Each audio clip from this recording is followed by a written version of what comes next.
Good morning, students. How are you all? Hope you are all good and fine. In today's class, we will continue our first lesson, cell structure and functions. So, Golgi body और Golgi complex. हम last class में पढ़े थे endoplasmic reticulum के बारे में. Endoplasmic reticulum के बारे में पढ़े थे हम. तो एंडोप्लाज्मिक रेटिकुलम में भी फिर 2 टाइप्स है. एक तो रफ एंडोप्लाज्मिक रेटिकुलम, एक तो स्मूथ एंडोप्लाज्मिक रेटिकुलम. ठीक है ना. Rough endoplasmic reticulum, smooth endoplasmic reticulum के बारे में पढ़े थे हम. तो एंडोप्लाज्मिक रेटिकुलम का फंक्शन क्या है? It serves as a channels transport of materials from one part of the cell to the another part of the cell. यानी सेल के एक पार्ट से उसके दूसरे पार्ट तक मटेरियल सब्सटेंसेस ट्रांसपोर्ट करने के लिए कौन हेल्प कर रहे हैं? Endoplasmic reticulum. तो आज की क्लास में हम गोल्जी बॉडी और गोल्जी कॉम्प्लेक्स, ये सेकेंड सेल ऑर्गेनेल है, देखेंगे. तो however Camillo Golgi had observed this organelle in the year 1898 using a compound microscope. ठीक है ना. ये गोल्जी कॉम्प्लेक्स को फर्स्ट कौन ऑब्जर्व करे थे कंपाउंड माइक्रोस्कोप में? सेल के अंदर कैमिलो गोल्जी. इसीलिए ये ऑर्गेनेल का नाम गोल्जी कॉम्प्लेक्स रखे. सो its finer structure could be observed only under an electron microscope.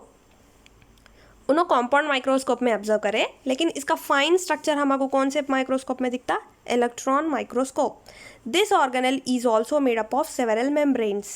These membranes create sac like structures around which many fluid filled vesicles abound. The proteins and other substances produced in the ribosome reach the Golgi body through these vesicles. ठीक है ना. ये organelle में क्या है? Several membranes. ठीक है ना. Organelle is made up of several membranes. ये मेम्ब्रेन्स क्या है? Sac like structures around which many fluid fill vesicles abound. ठीक है ना. सैक लाइक स्ट्रक्चर्स है. इसके राउंड में कौन है? Fluid filled vesicles. आप लोग डायग्राम में देख सकते हैं. सैक लाइक स्ट्रक्चर्स यानी ये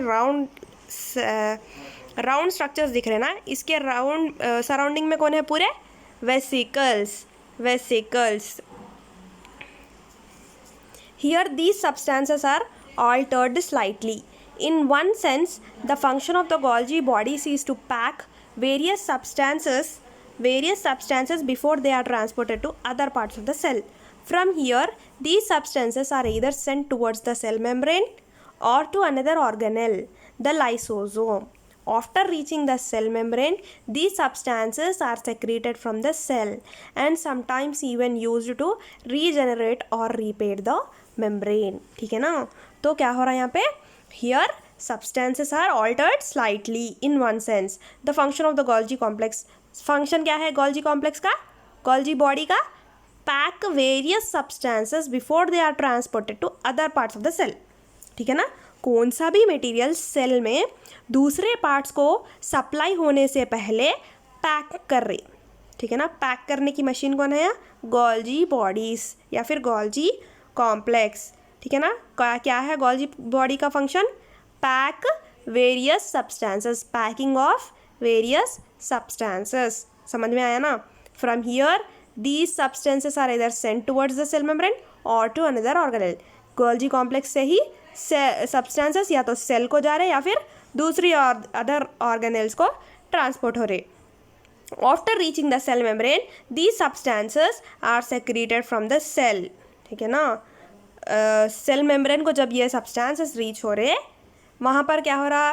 secreted from cells and sometimes even use to regenerate और रिपेयर द मेम्ब्रेन. ये सब्सटेंसेस जैसे ही मेम्ब्रेन के पास पहुँच रहे, वहाँ पर या तो रीजनरेट करते हैं वो मेम्ब्रेन को या फिर रिपेयरिंग.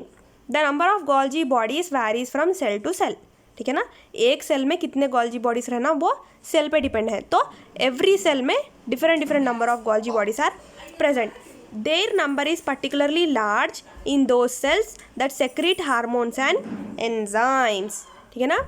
Particularly large. कौन से सेल्स में लार्ज है इनका नंबर?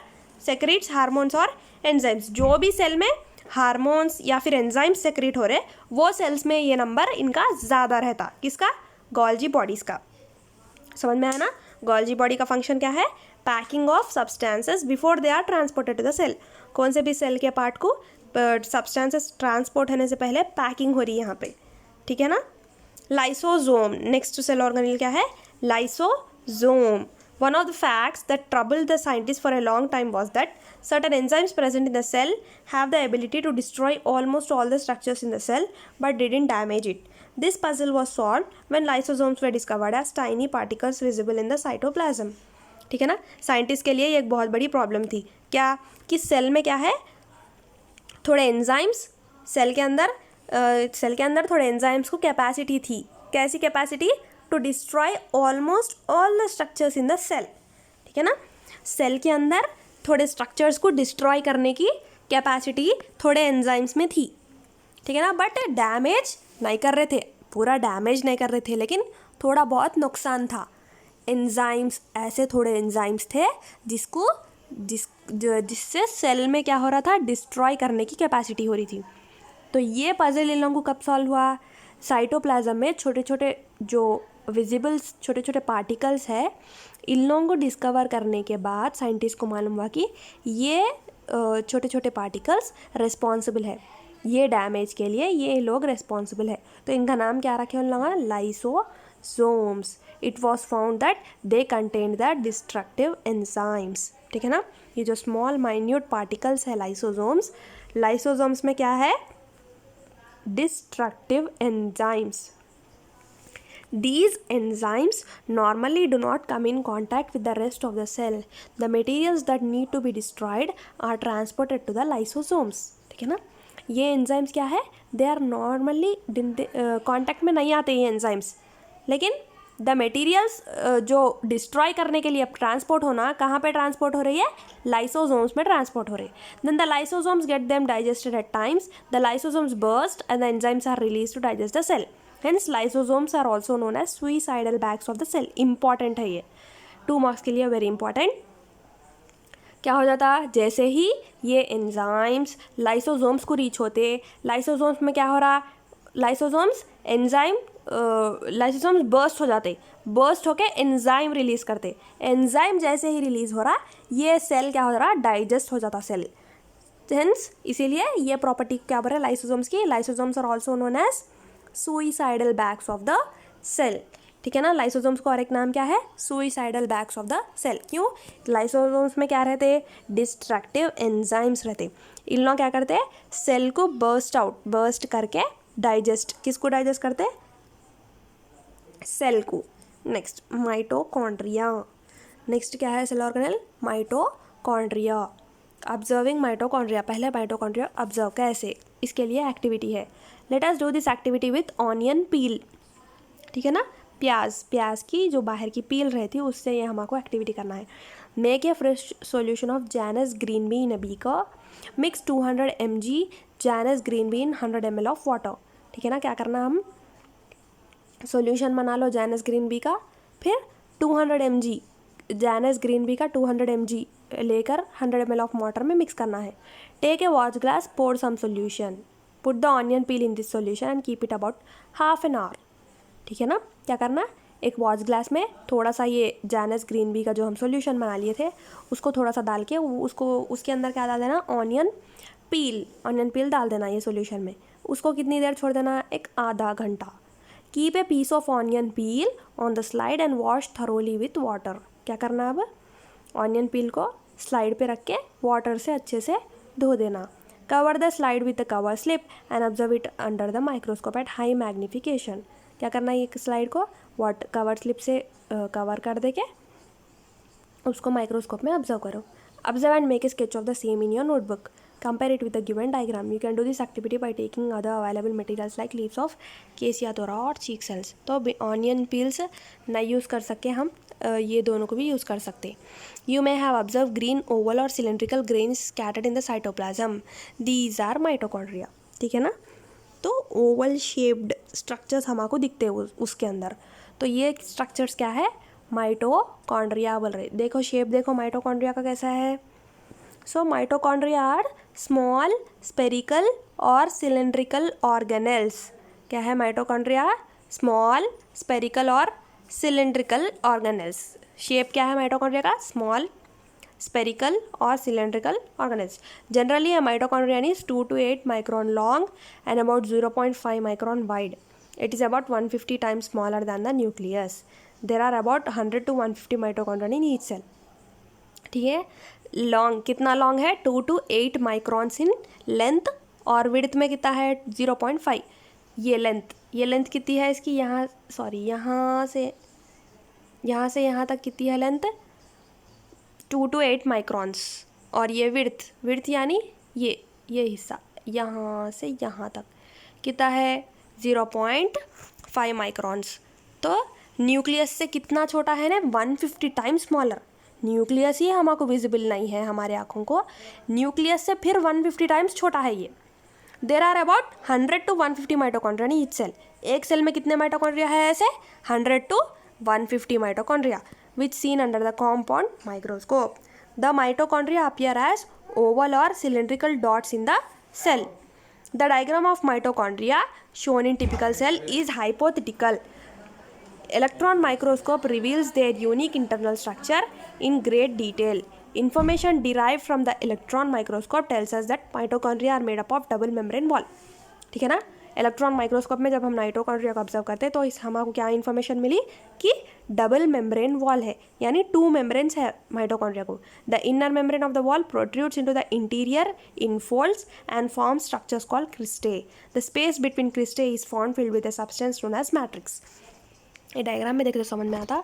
तो इनर मेम्ब्रेन यानी जो अंदर का हिस्सा है ये इनर मेम्ब्रेन है. तो इनर मेम्ब्रेन में सम फोल्डिंग्स है. ये फोल्डिंग्स क्या है क्रिस्टे. ये जो दिख रहे हैं हमको फोल्डिंग्स, ये फोल्डिंग्स क्या है क्रिस्टे. डायग्राम में ध्यान से देखो क्या है ये फोल्डिंग्स क्रिस्टे. क्रिस्टे के अंदर कौन है matrix. Mitochondria are responsible for cellular respiration. Mitochondria किसके लिए रिस्पॉन्सिबल है. Mitochondria are responsible for cellular respiration, a process through which the cell derives it energy to do work. ठीक है ना. सेल को एनर्जी कहाँ से मिल रही है. माइटोकॉन्ड्रिया से मिल रही है एनर्जी. ठीक है ना. क्यों. माइटोकॉन्ड्रिया में कौन सा प्रोसेस हो रहा सेल्यूलर रेस्पिरेशन हो रहा. तो इससे क्या हो रहा सेल में एनर्जी हो रही. वो सेल से एनर्जी हो रही. तो because of this mitochondria are also known as power houses of the cell. Mitochondria का नाम क्या है पावर हाउसेस. माइटोकॉन्ड्रिया को क्या बोल रहे हैं हम पावर हाउस क्यों बोल रहे हैं. एनर्जी पूरी कहाँ पे स्टोर हो रही माइटोकॉन्ड्रिया में. पूरी एनर्जी कहाँ स्टोर हो रही सेल में. जितनी भी एनर्जी है वो कहाँ पे स्टोर हो रही, कहाँ पे रह रही, वो कहाँ पे स्टोर हो रही माइटोकॉन्ड्रिया में स्टोर हो रही. तो इसीलिए माइटोकॉन्ड्रिया को क्या बोल रहे हैं they are known as the power houses of the cell.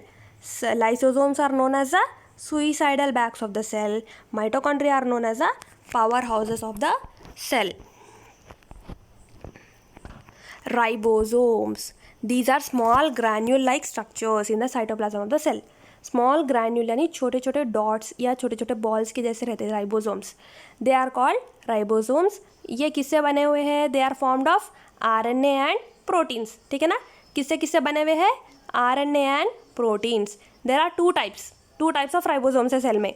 कौन से 70S राइबोसोम्स और 80S ribosomes. Free ribosomes are scattered in the cytoplasm. Attached ribosomes are on the surface of the rough endoplasmic reticulum. हम ये पढ़े first में. Endoplasmic reticulum के ऊपर surface पे छोटे छोटे जो स्मॉल ब्लैक डॉट्स दिख रहे हैं वो राइबोसोम्स है. ठीक है ना. तो ये कहाँ पे रहते हैं. एक तो अटैच्ड स्कैटर्ड है साइटोप्लाज्म में ऐसा बिखरे हुए है और कहाँ पे एंडोप्लाज्मिक रेटिकुलम के ऊपर. राइबोसोम्स क्या है sites for the protein synthesis. Protein कहाँ पे सिंथेसिस हो रही राइबोसोम्स में सिंथेसिस हो रही. ठीक है ना. समझ में आया आप लोगों को. Golgi bodies lysosomes mitochondria and ribosomes इतने हम आज पढ़े. कुछ भी अगर डाउट्स है तो मुझसे पूछिए. आई होप आप लोगों को आज की क्लास समझ में आई होगी. Thank you.